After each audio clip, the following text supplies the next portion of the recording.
Então vamos lá, pessoal, retomando aí a nossa aula, né? Eu vou estar falando hoje sobre a Declaração de Salamanca, dando continuidade aos conteúdos do módulo de Educação Inclusiva, ok? Antes de mais nada, eu quero desejar às mamães aí um feliz dia, né? Domingo nós vamos comemorar aí o Dia das Mães. E eu quero deixar já aí o meu parabéns e o agradecimento também à minha mamãe, que também me acompanha, né? Por tudo que eu sou, eu devo a Deus e a ela também, tá bom? Infelizmente a gente estava vivendo esse momento complicado, eu não vou poder dessa vez abraçar a mamãe, mas eu vou fazer com ela, como ela diz, uma live, fazer uma live com a mamãe domingo, né? Para deixar aí o meu carinho também registrado. Então, olha só, no vídeo anterior eu falei aí sobre a questão da família, né, do processo de inclusão na sociedade, das dificuldades que são encontradas mediante a aceitação desse indivíduo, primeiro por parte da família, né, depois por conta da sociedade. Falei com as minhas próprias palavras, né, por conta de, como eu disse para vocês, não é hábito meu fazer a leitura na íntegra da apostila. Porém, nesse momento a gente vai mudar um pouquinho a formatação por conta de se tratar de uma declaração, tá? De uma orientação. Então, para que eu não use aí, de uma maneira que de repente não se faça entender, eu vou estar lendo alguns tópicos, tá? Os primordiais aqui da Declaração de Salamanca, que na verdade foi constituído e tem esse nome Salamanca porque lá foi a sua culminância, uma declaração no qual houve um movimento tanto nacional como internacional, onde tiveram aí 88 países, sendo 25 organizações internacionais, no intuito justamente de promover, né, uma política de integração e da própria educação inclusiva. Isso aconteceu em junho de 1994, tá? Eu tô na apostila, na página 3, agora eu vou para a página 4, e aí como é que eu vou fazer? Eu vou comentar, né? Vou ler, melhor dizendo, e faço a explicação, tudo bem? Vou tentar ser o mais breve possível, mas é um documento bem extenso, tá? Até porque diz aqui o seguinte, esse evento ele teve culminância, né, que foi a Declaração de Salamanca, aconteceu em Salamanca, na Espanha, por isso esse nome, da qual transcreve a seguir pontos importantes que devem servir de reflexão e mudanças da realidade atual tão discriminatória. E aí diz assim, acreditamos e proclamamos que toda criança tem direito fundamental à educação e deve ser dado a oportunidade de atingir e manter o nível adequado de aprendizagem. Quando a gente fala isso, toda criança, independente da sua deficiência, dependente da sua necessidade educacional especial, da sua classe social, né, da sua raça, do seu credo religioso, toda criança tem esse direito. E aí, quando ele me diz de manter o nível adequado de aprendizagem, a gente está falando aí, indiretamente, do que a gente chama de adaptação curricular. É necessário que eu adeque o currículo, né, para que essa criança consiga atingir os objetivos assim como os demais, tá? Sendo que muitas das vezes com essas crianças é importante a gente trabalhar de uma forma diferenciada, tá? Então, eu sempre oriento as pessoas, os professores, né, a fazerem aí o que a gente chama de PEI. O que é PEI, professora? Plano de Ensino Individualizado. Não é um currículo novo, porém ali segue ao que vocês mais ou menos vão fazer com relação ao trabalho de vocês agora de conclusão. Vocês vão fazer um plano de aula direcionado, né, a uma criança com necessidades educacionais especiais, utilizando os recursos pedagógicos, né, para que alcance o objetivo daquela criança, daquele conteúdo, né? Às vezes a criança não aprende com folhinha, que é o mais tradicional, né, com determinadas explicações que a gente faz oralmente, mas quando a gente mostra o concreto para ela, ela vai conseguir, tá, gente? Todos nós somos capazes de aprender, tá? Então, dando continuidade aí, No segundo tópico diz assim: toda criança possui características, interesses, habilidades e necessidades de aprendizagem que são únicas. Então, não diferente de qualquer indivíduo, as crianças também possuem as suas habilidades e necessidades, né? Por isso que é importante a gente, quando trabalha com a criança, a gente primeiro precisa conhecer essa criança.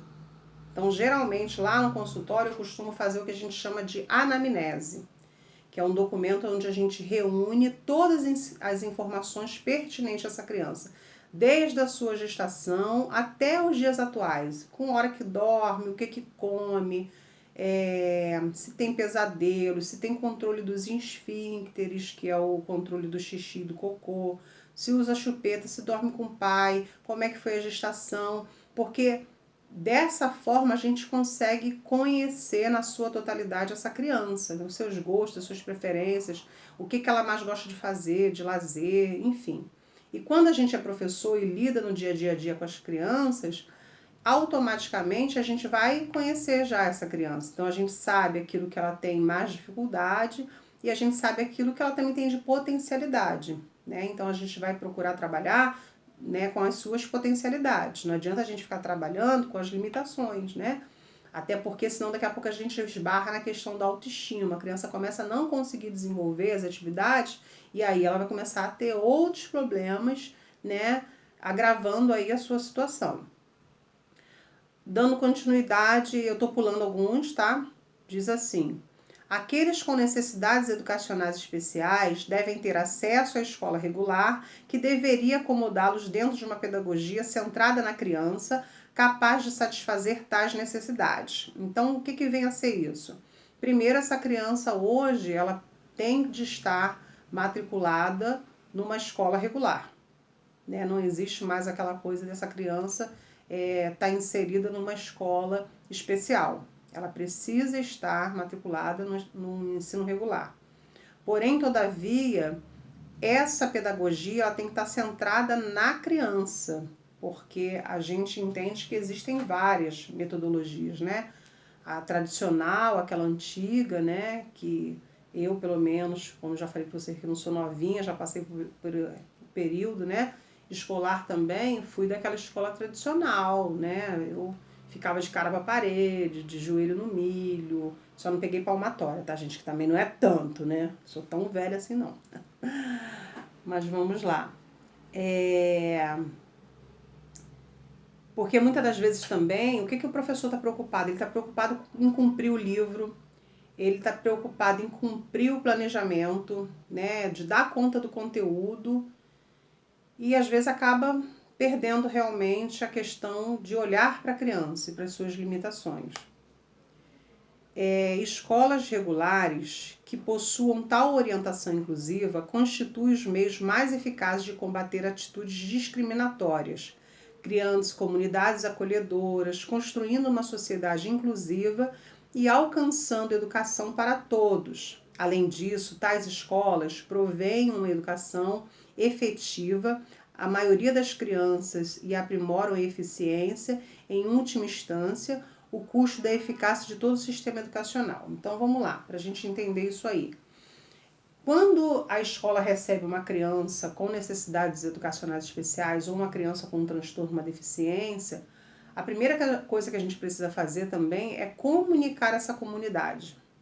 Até porque a discriminação ela começa ali, né? Às vezes o próprio pai diz pro filho, não fica perto daquele doentinho, né? Não fica perto daquela criança esquisita. Há pouco tempo passou aí na reportagem no Fantástico falando sobre isso, de uma criança que não foi convidada para uma festa e a mãe mandou no grupo, no WhatsApp, falando porque o filho era um pouco problemático e a criança era autista.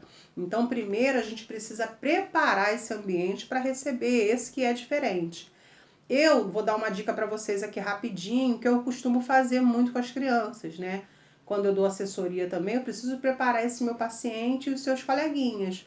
Então, quando eu vou à escola, eu gosto de trabalhar com essa historinha, que eu não sei se vocês conhecem, mas é uma historinha que na verdade ela tem um cunho até cristão, porque eu já trabalhei muito tempo na igreja com as crianças. E ela fala sobre as ferramentas, né? Eu chego com um aventalzinho, ó, deixa pra vocês, um aventalzinho. O meu tá bem velhinho, né?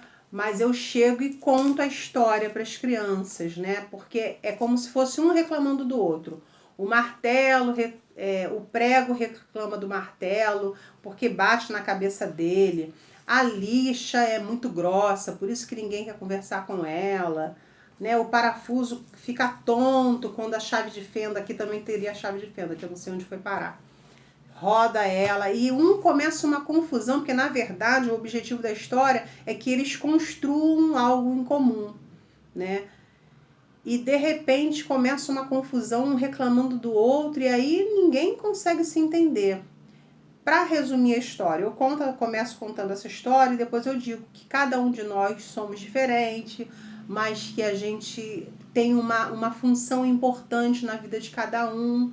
E aí tanto é que depois eu mostro lá algo sempre feito de madeira, inclusive o que eu mostro está aqui de suporte, não dá para mostrar para vocês. Né?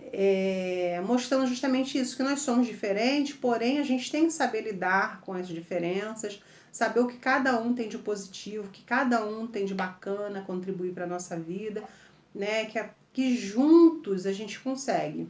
Então isso é trabalhar a conscientização. Na reunião de pais, geralmente também eu sinalizo, olha, nós temos uma criança com essas limitações, porque criança às vezes quer sentar na frente, e na frente hoje a prioridade é das crianças com necessidades educacionais especiais, né? E às vezes a criança quer ficar, porque quer ficar perto da tia, aquela coisa toda. Então eu sempre, primeiro eu preparo a minha comunidade, é isso que ele está dizendo aqui, é trabalhar com orientação inclusiva naquela escola, para que ninguém seja discriminado, né? Aí diz aqui, nós congregamos todos os governos e demandamos que eles, aí vem, atribuam a mais alta prioridade política e financeira ao aprimoramento de seus sistemas educacionais no sentido de se tornarem aptos a incluírem todas as crianças, independentemente de suas diferenças ou dificuldades individuais. Isso aí eu já havia falado com vocês também. Adotem o princípio de educação inclusiva em forma de lei, ou seja, é obrigado que essa criança seja aceita. Ou de política, matriculando todas as crianças em escolas regulares, a menos que existam fortes razões para agir de outra forma. Desenvolver projetos de demonstração e encorajar intercâmbios em países que possuem experiências de escolarização inclusiva. Eu tenho amigos que moram nos Estados Unidos, né? E estavam me contando que lá os autistas, eles são assim tidos como deuses. Eles são muito bem tratados. Uma amiga minha estava na igreja e o Gabriel, que é meu paciente, uma vez deu uma alteração na igreja lá nos Estados Unidos e uma irmã lá da igreja ficou para ele. A minha amiga não sabe falar inglês, o marido que falou, explicou que ele era autista, a mulher pediu milhões de desculpas, que ela falou, é mais do que sorry, né, em inglês, é mais do que desculpa, ela usava uma expressão muito, porque o autista lá tem todo um aparato, né, que infelizmente aqui no Brasil ainda não se tem. Vou tentar terminar nesse vídeo aqui, que eu tô olhando aqui o horário, os minutos que a gente tem aí. Estabeleçam mecanismos participatórios e descentralizados para planejamento, revisão e avaliação de provisão educacional para crianças e adultos com necessidades educacionais especiais. Quando a gente prepara o PEI, que é o Plano de Ensino Individualizado, a gente precisa, num dado momento, parar e repensar se aquelas estratégias que estão sendo utilizadas estão alcançando o objetivo que a gente espera chegar ou não. Por isso que é importante a gente conhecer muito bem esse indivíduo, tá? Invistam maiores esforços em estratégias de identificação e intervenção precoces, bem como nos aspectos vocacionais da educação inclusiva. Quando fala dessa questão de intervenção precoce, lá no primeiro vídeo eu expliquei, quanto antes essa criança é laudada, quanto antes essa criança é tratada, melhor são os resultados. Por isso que ele fala da questão precoce. Se desconfiou de alguma coisa, se não está dentro dos parâmetros de normalidade da linha do desenvolvimento humano, opa, né? Vamos estimular essa área aí para que lá na frente esse problema seja atenuado. Ok? Isso que é importante a gente fazer essa questão precocemente falando. Dando continuidade, é endossar a perspectiva de escolarização inclusiva e apoiar o desenvolvimento da educação especial como parte integrante de todos os programas educacionais. Hoje, que antigamente eu no consultório eu via muito assim, Viviane, mas ele vai ficar a vida toda dependendo, como é que ele não vai fazer um vestibular, não vai fazer Enem? Hoje tem psicopedagogo, tem especialista da área da saúde e da educação, em todos os âmbitos, né? Todos os concursos, você pode colocar lá a sua necessidade, se você é TDAH, se você é disléxico, tem que ter um professor ledor para você. Então hoje a gente tem essa realidade, tá? A gente tem um aparato sim, vestibular, universidade, concursos, a gente tem essa possibilidade de colocar isso lá. A reforçar seus estímulos. Não, eu tinha cortado essa parte que não é tão importante, tá? Assegurar a educação especial, faça parte de toda discussão que lide com educação para todos em vários fóruns. E mobilizar o apoio de organização dos profissionais de ensino em questões relativas ao aprimoramento do treinamento de professores no que diz respeito a necessidades educacionais especiais, ou seja, nós que trabalhamos, né, e lidamos diretamente com essas crianças, precisamos a todo momento nos capacitar, justamente para a gente não esbarrar naquele erro de ficar sinalizando a família ou a escola, né, de uma coisa que é pertinente, é inerente ao transtorno, à deficiência da criança, né? Você fica mandando na agenda lá que a criança não parou o tempo todo, que a criança não prestou atenção, ela tendo TDAH, que a criança não obedeceu, ela sendo TOD, né? Que ela não parou quieta, ela sendo TDAH do tipo hiperativo, que são várias modalidades, hoje são 3 modalidades, né? Como eu já falei, quem quiser saber melhor vai ter que fazer ou técnico de educação especial ou assistir a minha palestra. Que realmente não dá pra gente falar tudo, né? Mas vamos lá. Com relação a essa declaração, muita coisa mudou, mas há muito ainda se tem a caminhar, tá? Muita coisa. Essas pessoas ainda existe um processo de exclusão. Até porque isso antecede o período da educação inclusiva. Isso é desde lá do processo de educação, que as pessoas são marginalizadas, são excluídas, são colocadas muitas das vezes em segundo planos. Existe, assim, falta de conhecimento mesmo da sociedade, como ele está dizendo aqui, porque muitas das vezes, quando você dá um diagnóstico para uma família, acha que o filho está doente, acha que aquilo é um problema, acha que aquilo é um peso, e muitas das vezes não é, ou melhor dizendo, não é, né? É lógico que tem todo um trâmite, toda uma necessidade diferenciada, sim, mas eles se desenvolvem, eles aprendem, eles são tão capazes quanto. Então a gente precisa melhorar esses estigmas, né? Trabalhar de uma forma que essa criança realmente, esse indivíduo seja realmente incluído. E aí, para finalizar a apostila, ele vai dizer que essa exclusão começa desde lá do membro da família, quando descobre, né? Ou quando nasce com a deficiência, ou num dado momento descobre, já começa aí o processo de exclusão. Eu vi essa semana num grupo no Facebook, eu faço parte, de autistas, falando de uma mãe botou em luto, né? Eu achei até que a criança tivesse falecido, mas na verdade não. O marido foi embora, né? E aí ela colocou todo um relato, né? Dizendo que muitos não suportam, não aguentam, não dão conta, né? E realmente é isso, eles começam a ser excluídos dentro da sua própria família, né? Uma coisa muito triste. E aí diz assim, é necessário muito esforço para superar esse estigma. Deve-se lembrar sempre que o princípio fundamental da sociedade inclusiva é o que de todas as pessoas com deficiência devem ter suas necessidades especiais atendidas. E no atendimento das diversidades que se encontra a democracia. Ok? A gente para por aqui.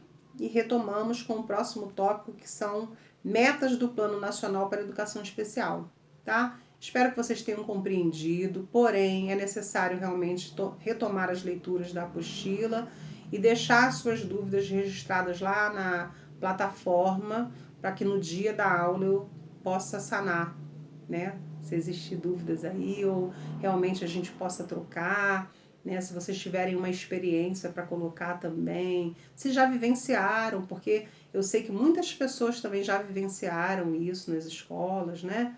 Então, conta lá pra mim, quero saber da sua história, da sua experiência com relação à educação inclusiva, tá bom? Eu fico por aqui agora. Beijo, beijo, até a próxima.